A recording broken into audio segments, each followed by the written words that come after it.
মুফতি আমির হামজা নাম শুনছেন আপনারা? আজকে একটা ভিডিও দেখলাম, মুফতি আমির হামজা ভাই জমি যা ধান কাটতেছে। কথা কন নাকি? ভালো, আলহামদুলিল্লাহ। আমরা সমাজে এরকম নেতা চাই যারা জনগণের পাশে দাঁড়াবে, জনগণের বোঝা বহন করবে। কথা বলে ঠিক কিনা? জনগণের ধান কেটে জনগণের ঘরে পৌঁছায় দিবে, এরকম আদর্শ নেতা দরকার আছে না? না। কিন্তু মুফতি আমির হামজা ভাইকে বলতে চাই, আপনি যে কাজ করেছেন ধন্যবাদ জানাই আপনার, কিন্তু এই কাজ যদি আবার হাস্যকর বিষয়ে পরিণত হয়, কারণ এর আগেও দেখেছেন বিভিন্ন দলের লোকেরা এরকম ধান কেটে উদ্বোধন কইরা সমালোচনার জন্ম দিত। কথা কন নাকি আপনার? হয়েছে না ভাই? হয়েছে না? বিভিন্ন দলের লোকেরা ধান কাটে, কিসের ধান কাটবে? আগে যারা ধান কাটতে গেছে ওরা অর্ধেক ধান জমিতে ফেলে দিছে। কথা কন ঠিক কিনা? তো এগুলো ধান কাটার কিছু ভিডিও আমরা আগে দেখেছি, বিভিন্ন দলের বড় বড় নেতারা যায়া ধান কাটার ভিডিও সোশ্যাল মিডিয়াতে পোস্ট করতো।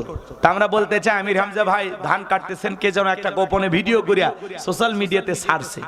তো এটা নিয়ে অনেকে প্রশংসা করতেছেন, অনেকে আবার বিরূপ মন্তব্য করতেছেন যে আসলে এই ভিডিওটা উনি কাজ করলেও সোশ্যাল মিডিয়ায় ছাড়াটা ঠিক হয়নি।